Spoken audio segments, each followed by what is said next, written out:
he is inviting more terrorism. You must meet force with force. You must meet might with might.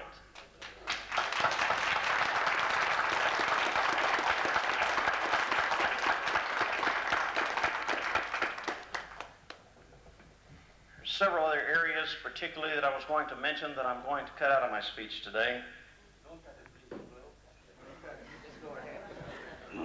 Some examples then. The destruction of the Korean airliner with 268 innocent persons on board, including 61 Americans, and we had no significant response. The murder of Major Nicholson, who was shot by the Soviets and then forced to bleed to death while it was prevented from receiving medical help, and there was no significant response. The deliberate ramming of the United States vehicles in East Germany, and the response was a cover-up of the State Department to protect the Soviets. The bombing of the United States Embassy in Beirut, and what did we do? We had no response. The bombing of the Marine barracks in Beirut with 241 Americans killed, and what was the response? We withdrew the Marines. Makes you ashamed to be a Marine. The TWA hijacking, which led to the murder of an American serviceman and to another in a series of hostage crises, and what did we do? We did not even respond. The Secretary has continually defended the Soviets from the true charges that is behind international terrorism and the international terrorist network. It is behind international terrorism, no matter who tells you differently.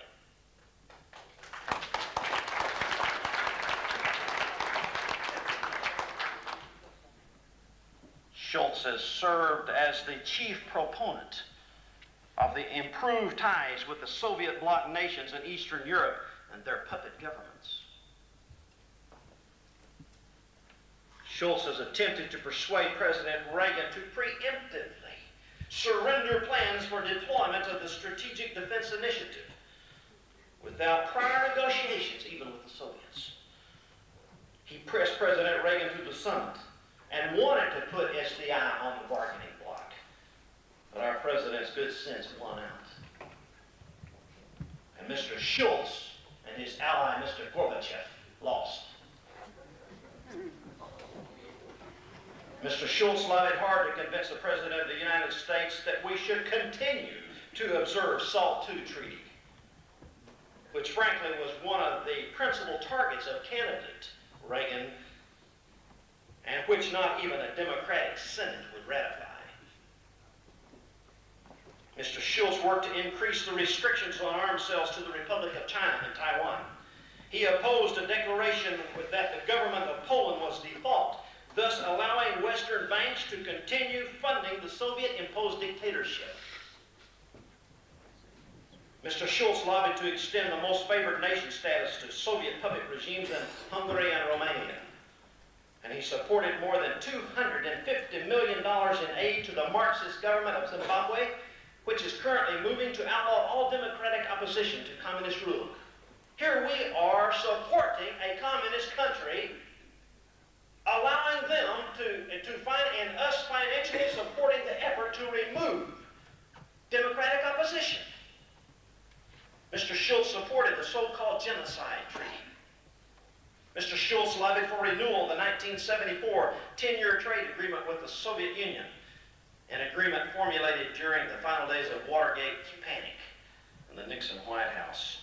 Mr. Schultz supported the use of election procedures that favor the communist SWAPO in Namibia, and he supported land confiscation and bank nationalization in El Salvador.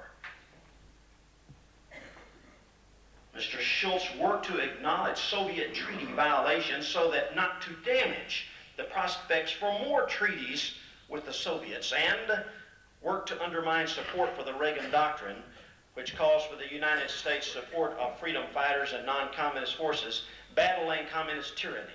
For example, Mr. Schultz opposed aid to anti-Vietnamese, in this particular case, anti-Viet Cong forces in Cambodia. Mr. Schultz supported United States aid, IMF loans, and most favored nation status to the communist government of Mozambique.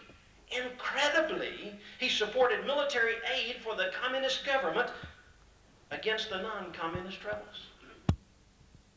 This is the Secretary of State of the United States of America, not of the Soviet Union. Mr. Schultz attempted to prevent the establishment of Radio Marti, which beams the truth to the oppressed people of Cuba.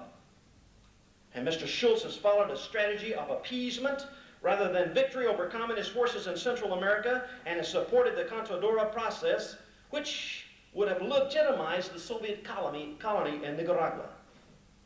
And finally, Mr. Schultz has developed a deliberate strategy of ignoring Soviet atrocities such as the shooting down of the Korean airliner and the murder of Major Nicholson in Germany. Therefore, friends of freedom, we remaining American conservatives are calling for a return to civilian control of the Department of State. We're demanding reform of the Foreign Service to eliminate its anti-democratic aspects. Every major conservative organization that I'm affiliated with, and most of those that I know of, are doing all they can under my national director, Mr. Howard Phillips, to combat Mr. Schultz. He is our enemy. He is your enemy. And we're here in this room today, and the people that we represent, we must not just talk. We must not just meet. We must not just confer. We must not just give speeches.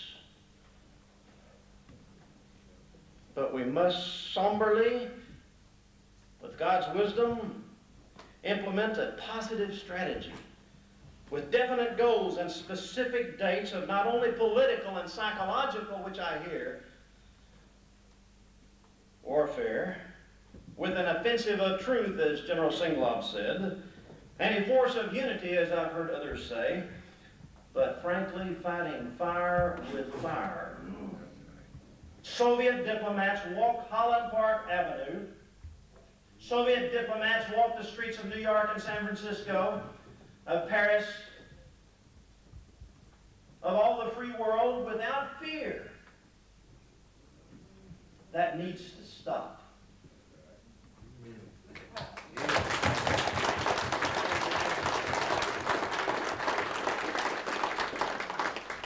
They need to be afraid to walk outside of their embassy walls. They need to know we exist. They need to be afraid of those people in captivities that we represent. We can do more than talk.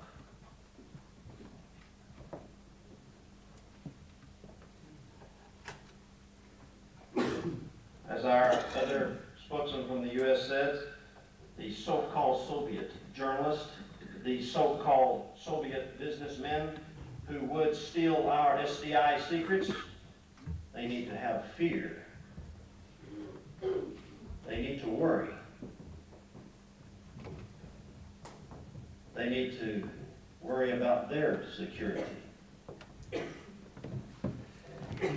There is only so much, of course, I can say from the podium.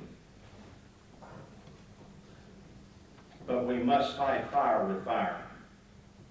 We see the techniques of the Soviets to the Jews.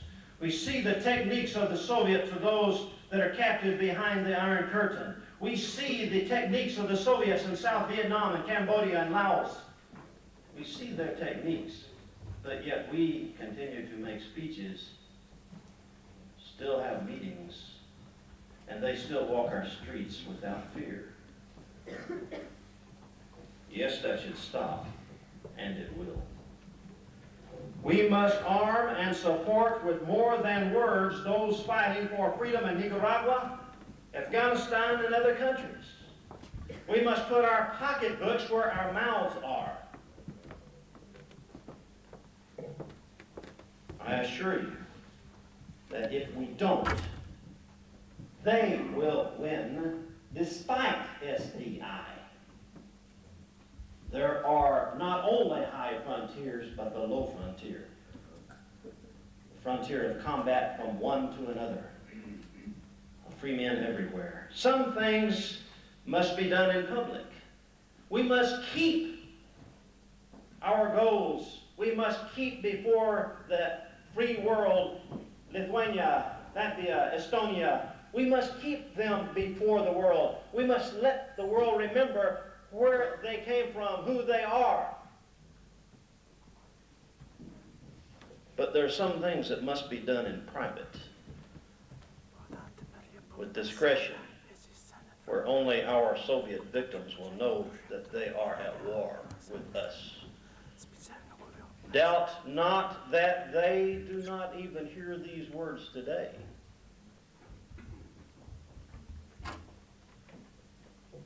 We are asking President Reagan to fire Secretary Shultz and replace him with a man or woman who supports the President's objectives of peace and freedom in a secure U.S. and free world, one who would support you and the freedom fighters for democracy of the enslaved colonies of the Soviets around the world.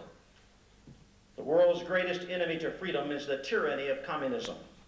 The tyranny, but the tyrants, stand forth. And I say to you today to stand forth, be strong, to be united, to set goals that are achievable.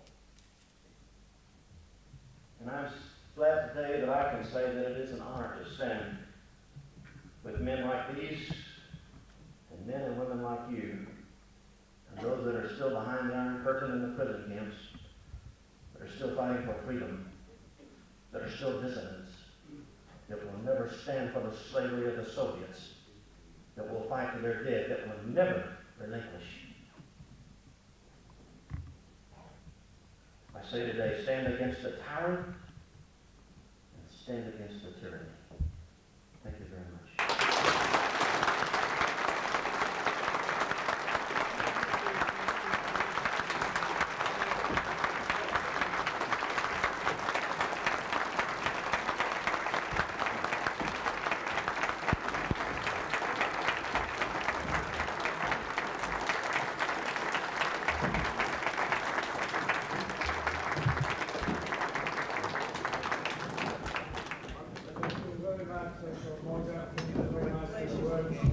I'm sure everybody wants to ask you plenty of questions. We go now for the coffee break. And after the panel, we can have a long discussion with all these views for Dr. Moller so cleverly. Thank you. Mr. Chairman asked us to go to coffee break, but we would like to ask that first the delegates can have the place to go to coffee break, and we have to be in 10 minutes back. It was agreed at the summit about the expansion of culture, scientific and technical exchanges, and development of trade and economic ties, among many other things. Ask yourselves, expansion of culture, what do we want? More ballet dancers? More Red Army choirs? I certainly don't.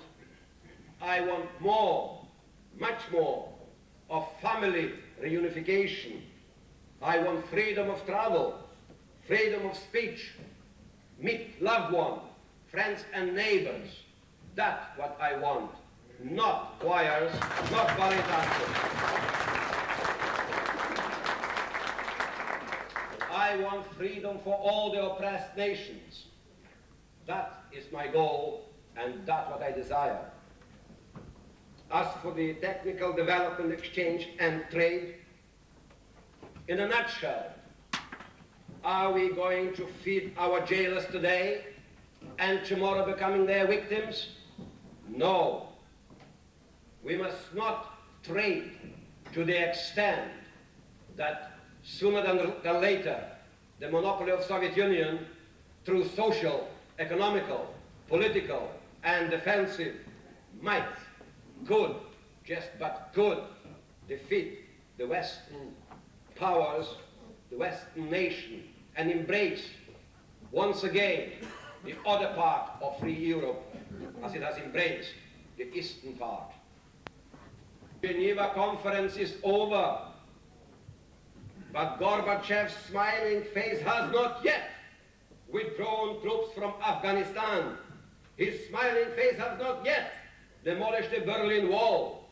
His smiling face has not yet released 4 million political and religious prisoners. His smiling face has not yet demolished 1,100 slave labor camps with innocent people in them who only want to be free as we are here today. His smiling face has not yet opened up churches for millions of people who are waiting to go in without being spied upon, without being harassed by the KGB. His smiling face has not yet allowed free press, free travel, free speech, and free enterprise, free religion. His smiling face has not yet agreed to comply with Helsinki Agreement and the United Nations Freedom Charter. And these are just some of the fundamental changes that the free world is waiting from Mr. Gorbachev's smiling face. Fundamental changes that we in this country and in the free world are taking it for granted. Well, changes have to be made. Freedom must be restored. And I do not believe that Soviet Russia is a friend of freedom. How can it be? As I already have mentioned, 1,100 slave labor camps, over 4 million people in them, as well as in psychiatric hospitals full with sane and sober and decent and loving people. The Helsinki Final Act, not agreed to whatsoever, nor the United Nations Charter. The Soviet Empire protects its own people by building walls around them, by sowing their explosive in fields like potatoes by the millions, stopping their own people voting with their feet to freedom. They are not voting with their feet from paradise, but to paradise. That is the way to illustrate that they are no friends of freedom. No, they are not. They are evil. They are the tyrants. And so, ladies and gentlemen, in this great and democratic country, and in all other democratic countries, we are free. Free to speak without fear. Free to choose who shall govern our country. Free to choose to worship God in our own way. Free to oppose what we believe to be wrong. Free to express ourselves in our own way. And this heritage of freedom we all must uphold for ourselves, for Britain, for all the oppressed nations, and for all mankind. Thank you. Do not change. That was beneath the words that we have heard. Their aims of conquering the world, of world domination, do not change. Sometimes it's the ways to get those aims that may change. They may have different ways, but with a common and clear purpose, that is to achieve world domination. I come from Spain, as you know. I have heard of many other parts of the world in which there is a danger of communism domination. We have here among us some people from Central America, from Nicaragua, with Fredo Montalbán sitting among you, and we are sure that their struggle is our struggle. The referendum, it was a foolish promise of the Spanish Prime Minister when he was in opposition.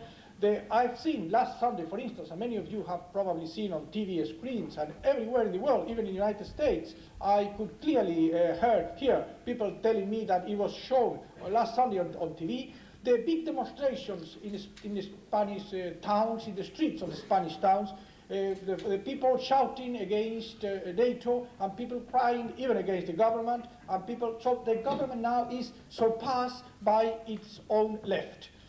In fact, it doesn't worry very much González, because if the referendum doesn't go away in the right way, he will also claim, well, we are the first country to withdraw from NATO because our people has been doing that.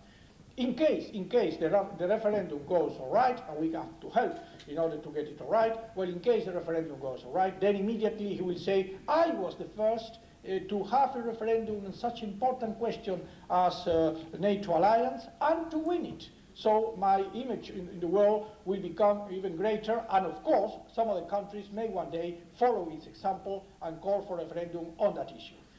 We are firmly opposed to it, and we think this is one of the main problems that Western Europe has now, and is one of the main problems is going to be used for propaganda of the Soviet ideas, as it was last Sunday, if you watch TV with the screens showing the big demonstrations against NATO. This is to provide, to give the Soviets and the communists a very good platform, even in a country with a socialist government, a very good platform to express clearly its views and to say that NATO is an organization that is against the will of the people, and that the people do not like it because the people is pacifist people and the peaceful movements are increasing a lot. It is strange that in Spain, where we do not have a communist party because they are split, but all people who are communists are voting for the socialists, and the instructions come from everywhere in the world not to vote communist parties in Spain because they are completely split. There are 3 or 4 of them at least. Even the famous Carrillo, the famous Mr. Carrillo, who wrote in favor of Euro-communism at that time, one time years ago with Berlinguer. Now he has made a small new communist party that he calls himself Marxist Revolutionary, after being years ago with Berlinguer and talking in favor of Euro-communism. That proves that the only thing he really wants is to succeed in having the communist ideology, no matter whether the means are Euro-communism or the means are Marxist revolutionary. But in fact, in our democracy in Spain, people do not vote communists, do not vote any of the 3 split or 4 split communist parties that may exist formally in our democracy. They all have instructions to vote the socialists, and the socialists, no doubt, will make weaker the Western alliance. That's what I say, that we are in a very difficult position, and that I do not want more countries to come to here as subjugated nations, but I really want my country and all of your nations, to join the free world instead of joining an organization of subjugated nations. We are going to fight for that, and I'm sure that next time when we meet again, we shall have the hope that we are going to defeat communism. Thank you very much.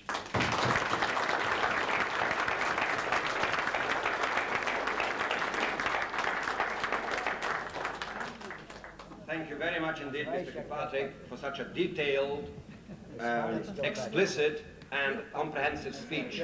I am sure that many delegates here will take aboard what you have said about NATO, about referendum, and many other issues, which I am sure will be talked about many weeks to come. Thank you very much indeed. And now, I have the pleasure of introducing, who does not need an introduction, but nevertheless, with pleasure and with honor, I am introducing Mrs. Slava Stechko, M.A., Vice President of the Executive Board of the EFC, Executive Chairman of the ABN Ukraine, and who resides, not totally, but most of the time, in Germany. Mrs. Slava Stechko.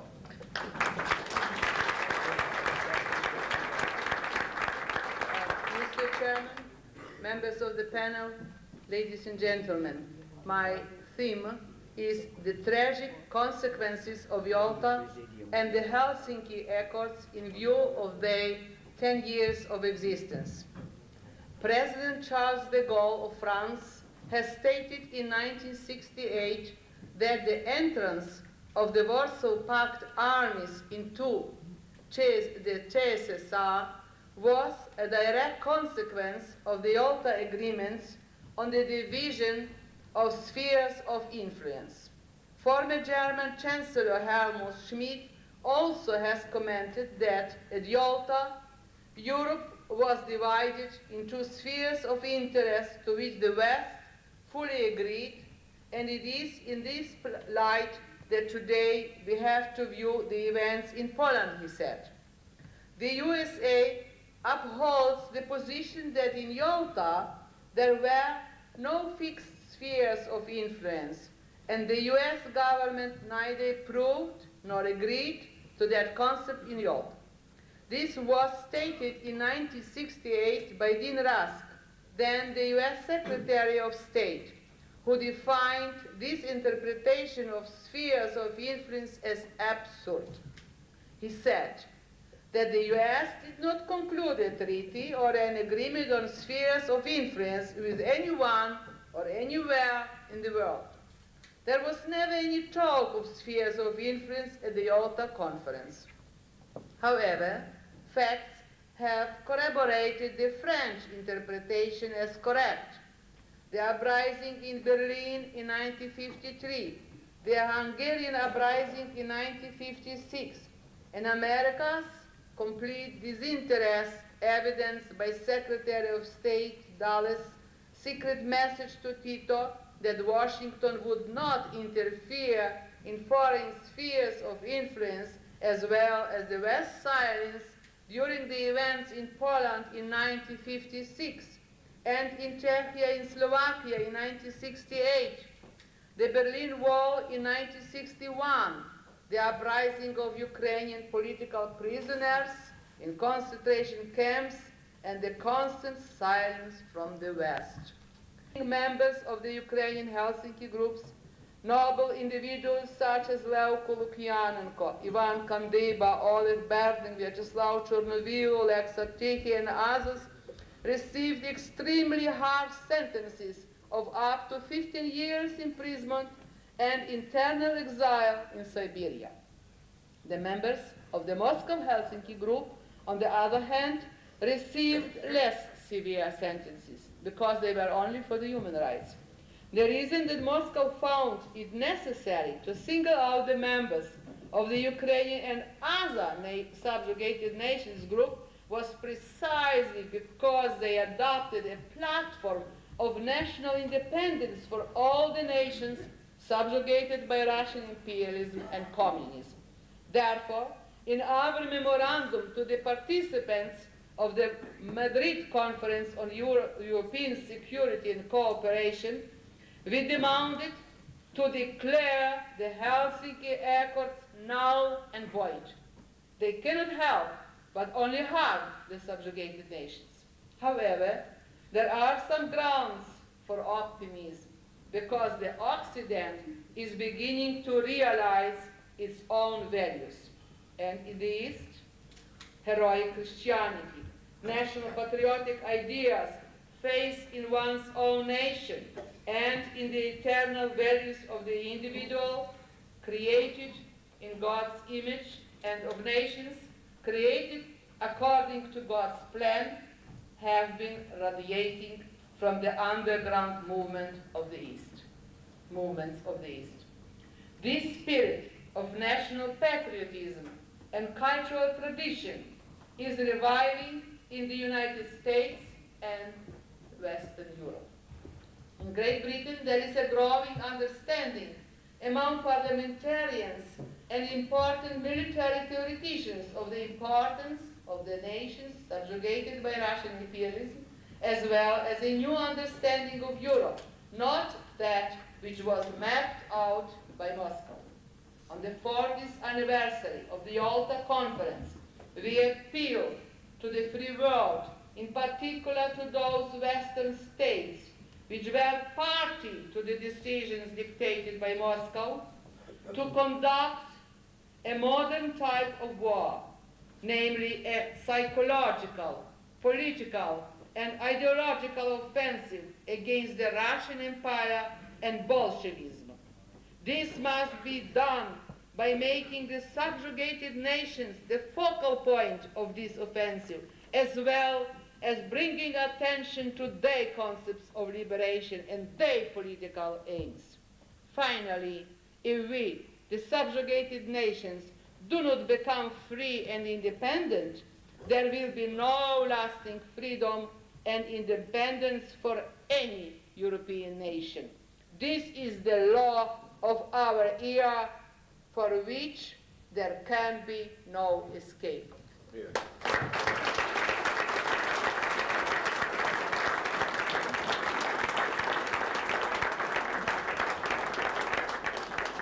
Thank you very much indeed, Mrs. Tetsko. What can I say? Speaking about Yalta, speaking about Helsinki swindle, speaking about Yalta swindle, what can one say that Mrs. Tetsko did not just deliver a speech. She gave us a lecture about the past history, about the present situation, and her and our determination for the future.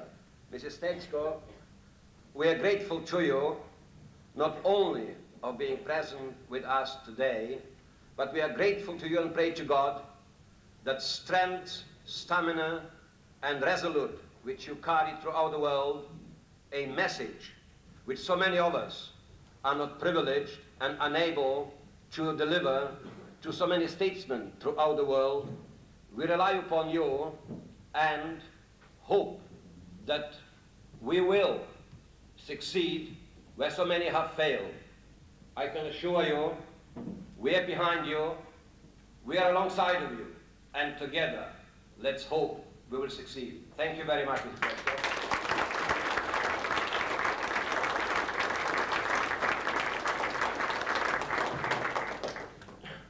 And now, I will call upon Dr.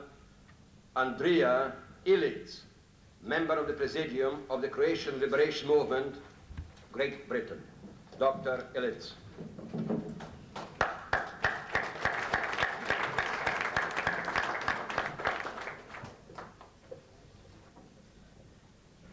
Honorable Mr. Chairman, members of the Presidium, ladies and gentlemen. I have a theme about which we could speak hours, but I will just try to put it down 12 or 14 minutes. The 40th anniversary of the end of World War II. The 30th anniversary of the end of the World War II was remembered in the West in a lukewarm atmosphere. There were no solemn military parades, no bell ringing from churches, and above all, no special conferences of the big three in order to review the results of their victory 40 years ago. Instead, the Western victorious powers commemorated this anniversary in the spirit of reconciliation with their former enemies, who are now their allies against the threat of one of the former big three, that is Soviet Russia, whose aim is to subjugate the entire world. In contrast to this, Russia and her satellites staged big military celebrations, including boasting speeches about the victory of the Red Army and military parades with goose steps. Yet, what did the end of the last war mean for the subjugated peoples? It meant tragedy, persecutions, concentration camps, and genocide. Those subjugated peoples within the Russian Bolshevik Empire, like Ukrainians, Baltic peoples, Belarusians, and others, remained under Moscow's rule, and soon after the war, all European peoples on the east side of the Central European line, Stettin-Trieste, except for the Greeks, fell under Moscow-inspired Marxist-Leninist regimes.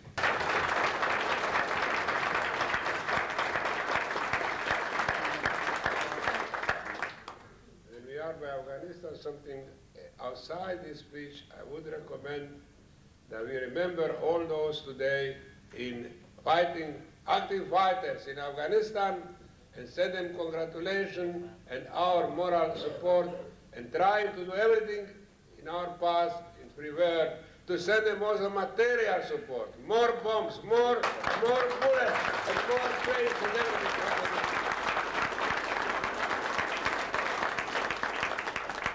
After the short reigns of Andropov and Chernenko, Gorbachev, which by the mean I explained so on means a hunchback, who is back from Kremlin or monster from Kremlin, became Russia's ruler.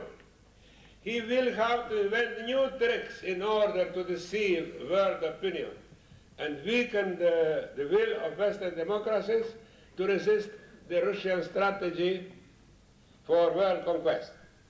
As a matter of fact, he already invented one and calls it a star peace, as opposed to Mr. Reagan's SDI, Strategic Defense Initiative, called Star Wars by the media.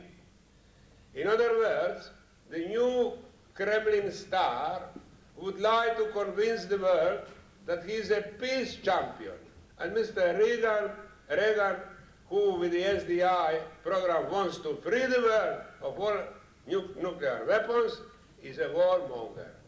What a stupid and infantile insinuation. We support President Reagan's SDI program and wish him every success in its realization. However, this would not satisfy the subjugated peoples because SDI has only defensive importance. And we want to rid ourselves of Russian Bolshevik tyranny. In order to achieve this, we suggest that the United States and the rest of the free world finally recognize the special freedom force which already exists and is active in the form of national resistance in Afghanistan, Vietnam, Laos, Cambodia, Mozambique, Angola, and Nicaragua, and in the form of a national army in El Salvador, and in the form of liberation movements in all subjugated peoples. This force should not only be recognized, but also supported and funded, and when unleashed in its final counterattack, no Russian nuclear arsenal would be able to contain or beat it, because then Russians would have to deal with multiple Afghanistans inside and outside their borders.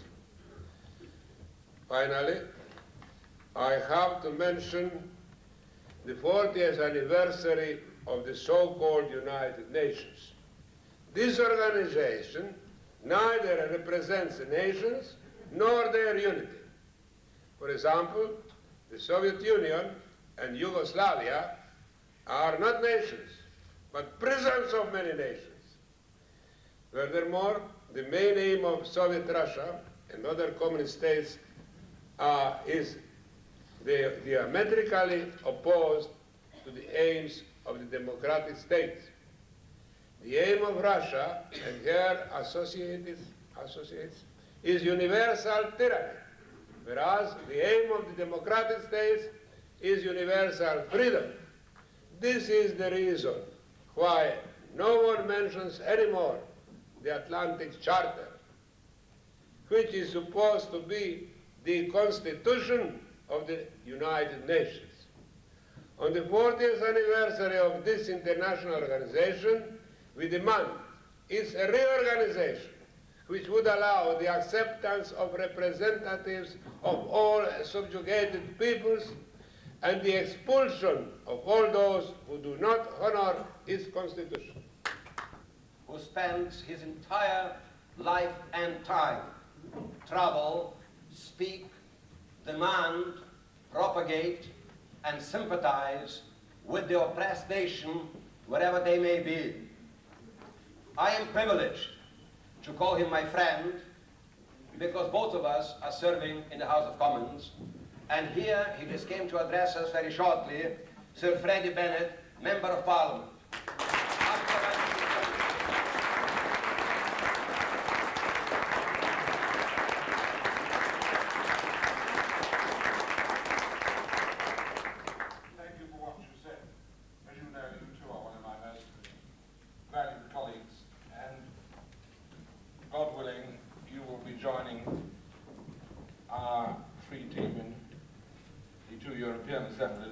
Within the next few months, and will be a very able lieutenant as far as I am concerned. I've literally just stepped out of the aircraft in order to be here and have been delayed for nearly 3/4 of an hour because of the number of lorries have turned upside down on the route here from Heathrow, and I haven't even got my papers. I've just had the car parked outside. So I was originally asked to make my short contribution to you after lunch. I hope you will allow me to catch my breath and make the short thing after lunch rather than...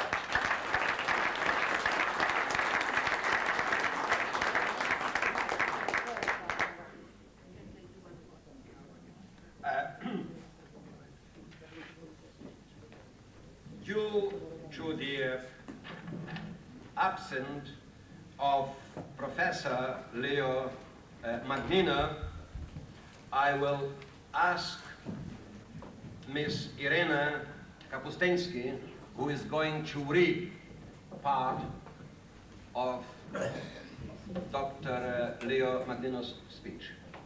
Thank you very much. Mr. Chairman, ladies and gentlemen, due to Professor Leo Magnina's absence, which was unforeseen, I'm reading his speech, which was originally written in French and translated by Mr. Zenon Koval. The value of the nationalities and the future position of Russia in Europe. The entire human race finds itself today seriously threatened by Russian Bolshevik imperialism, which, after having taken hold of a large part of Europe and Asia, continues unceasingly to develop its subversive action aimed at carrying out new territorial conquests and at gaining the domination of the world by using for this purpose international communism. It includes the creation of a so-called Soviet man. The Soviet man is a stereotyped person, physically as much as morally. His way of lodging and dressing is almost uniform, and so are his beliefs and behaviour. The contraction of the colonial ties between Moscow and the national republics of the USSR can be studied, taking Ukraine as an example, the largest and the most important republic after Russia, and also founder member of the UN. But all this was just a mockery. In 1945, when Moscow felt it was useful to impress the bourgeois to widen their prerogatives in a way to make believe that the republics of the USSR were truly independent, Ukraine and Belarusia were introduced within the UN as founder members.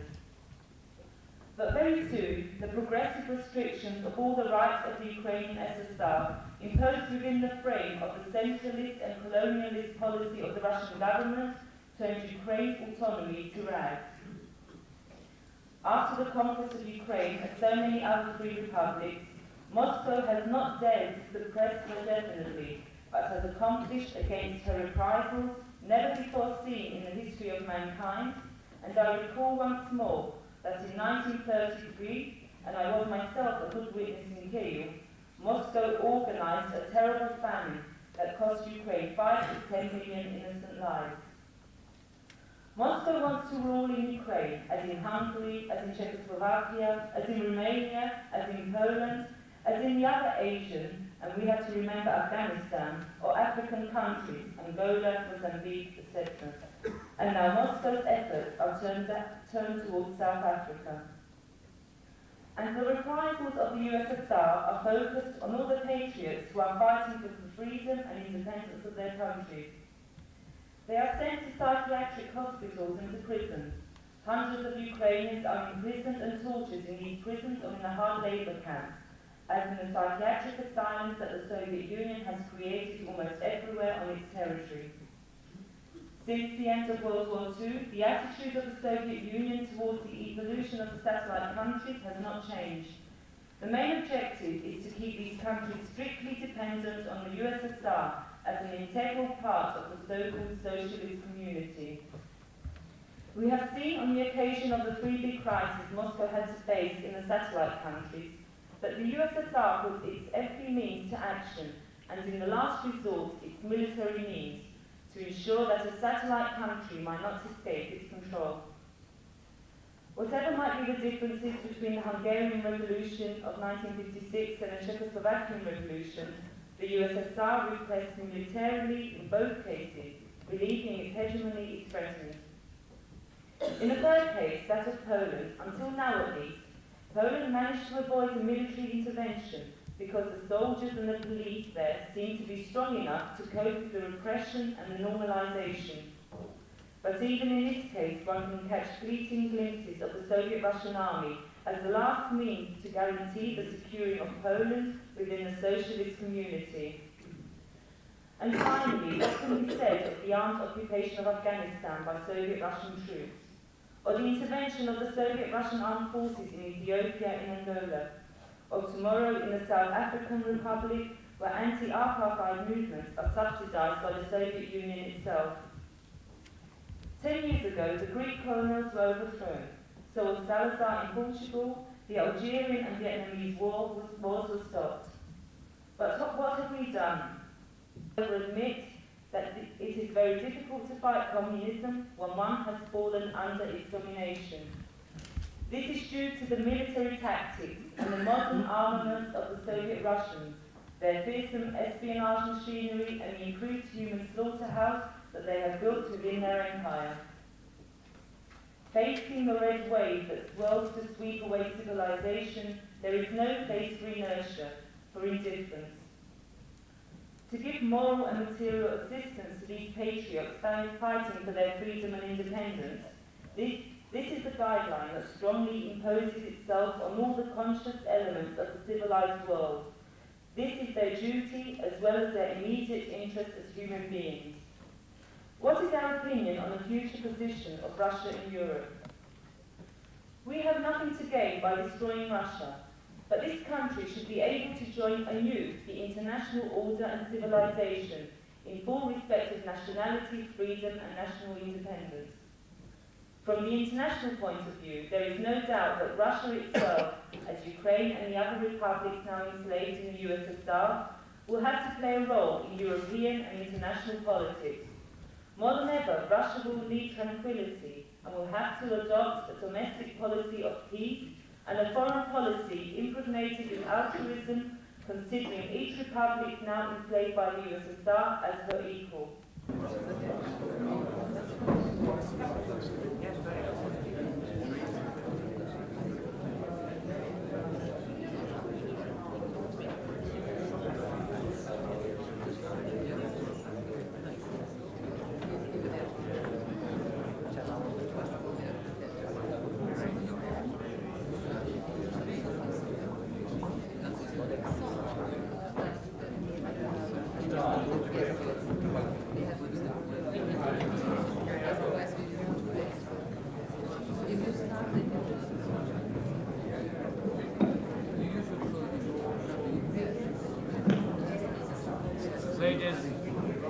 Ladies and gentlemen, I think we ought to resume, and it is a very great pleasure for me to introduce Sir Frederick and Lady Bennett.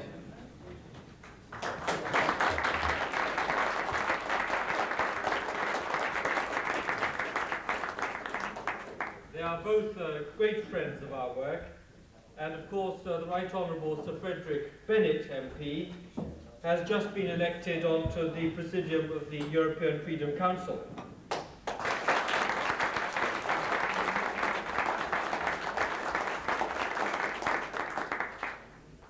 Sir Frederick Bennett was first elected to Parliament in 1951 and served in the Parliament from 51 to 55 as Member of Parliament for Reading.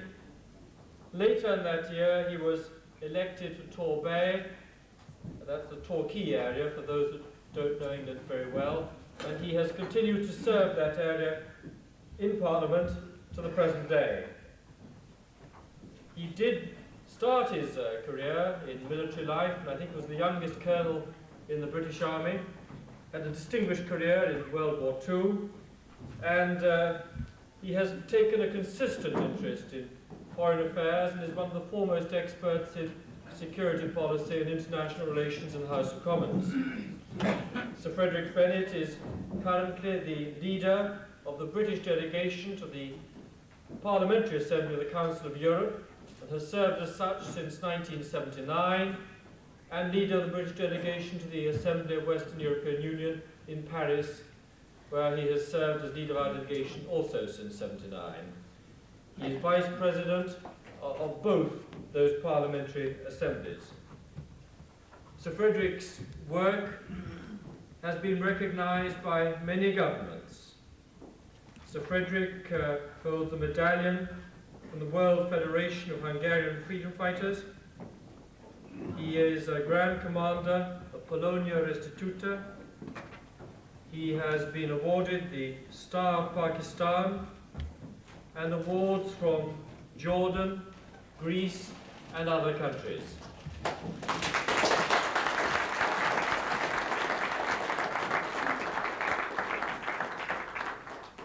Sir Freddie is an active campaigner against communism, and not only does he lecture and speak in this field, but he has a number of publications in his name in that subject as well. It is a particular pleasure and honour for me to introduce Sir Frederick Bennett.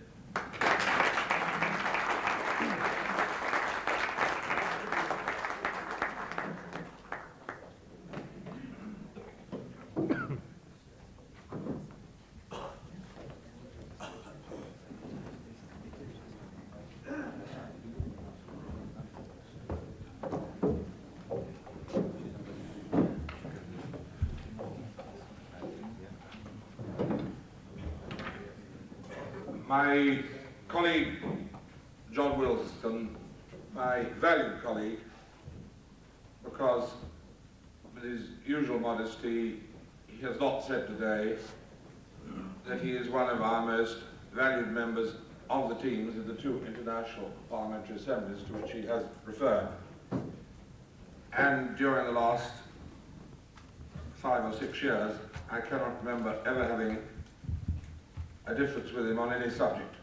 Indeed, yesterday in Paris, I was hopefully defending some earlier observations for which he was responsible on the regard to the wish of certain parliaments and certain governments in certain countries to weaken the Atlantic Alliance and the Western European Union Defence Assembly by trying to put a wedge between our peoples and try to build out of the meeting between Mr. Gorbachev and President Reagan something which in fact never took place at all. When we read all the verbiage, I can't see myself that they agreed on anything except that Pan Am should renew totally uneconomic flights to Moscow. And secondly, that the two gentlemen agreed to meet again next year. And even the most ardent press doesn't seem to be able to get much more out of it with that, because in fact, there was no reference to Afghanistan, there was no reference to human rights in the statement, there was no reference to any slackening of Russian opinion about allowing Jewish and other minorities to leave a country which they obviously don't want to live in. There was no mention of the Americans giving up their determination to build not a Star Wars program, which is a name invented by the left to discredit it, but what I prefer to call as a defense shield for the free world as a whole. None of these came out in that resolution, and therefore, today I'm not going to fall into the folly of the Italian communists who came yesterday, who said, why did we bother to have any more defense meetings because of the new situation that had been created in Geneva? And I'm still waiting anyone to tell me what it was, other than what I've described to you quite baldly today. Now, I was primarily asked to talk to you about Afghanistan, because on the same day that the world leaders were meeting in Geneva, it was my task, by coincidence, to introduce a report subscribed to by no less than 20 European countries condemning what the Soviet Union was doing there, to which I will refer in a moment. I know we have at least one or two Afghans here today who can confirm what I'm saying and perhaps even add to it. But we were lucky enough to get, for the first time I can remember, in an assembly like the Council of Europe, which even has communists in its midst, a 100% vote in favour with not even abstentions, which we then sent on by telegram to, in full, to the two world leaders in Geneva. I am not expecting an acknowledgement from Mr. Gorbachev because I think he would be a little embarrassed to know that even the socialist parties of Western Europe and the liberals all voted in favour, and there were no abstentions. There were just one or two Italian and French communists who found it convenient when the vote came to leave the room in order to spend a penny so that their names should not be recorded on the list of those who had expressed their opinions. This is a tactic which John and I know pretty well by now, that they are beginning to see through the way they have been misled, but they don't like being associated with any definitive response, not even by an abstention. Indeed, just one minor recollection, many years ago I did manage to draft a report to WEU with a co-rapporteur who was the Italian communist, and one of the sentences in that report admitted that breaches of human rights were more frequent in the Soviet Union than they were in the West, which I would thought was an understatement. But the next day, that particular Italian disappeared from the delegation, and we have never seen him since. And as offensive and damaging to détente to mention any cases where human rights were being betrayed by governments with Soviet communist regimes or under Soviet Russian domination. And we've had quite a big battle, but we are getting things changed. And in the next meeting in January, we have got tabled two motions. I've only got copies of one of them today. One being a resolution on the right of the Baltic peoples to self-determination, which I'm glad to say has been signed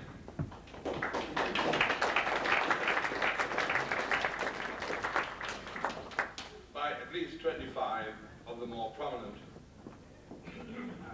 members of the Council of Europe, including most Western countries and most political parties. Looking at it, I can't see any socialists among them, but certainly there are liberals, Christian Democrats and Conservatives in large number, and their names are also appended here. We had quite a difficulty over this particular resolution because we were told that it did represent an interference with the internal affairs of another country, which the Council of Europe is not supposed to do. However, we were able to get our way in the end, after considerable difficulties in getting this motion adopted for debate next January or the latest April, with a very strong resolution to emerge, by pointing out that most Western countries, including, thank God, our own, has never accepted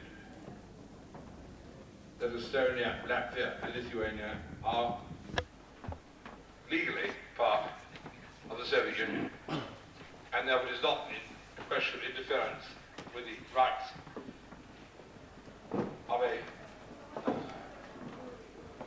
internal nature within the Soviet Union.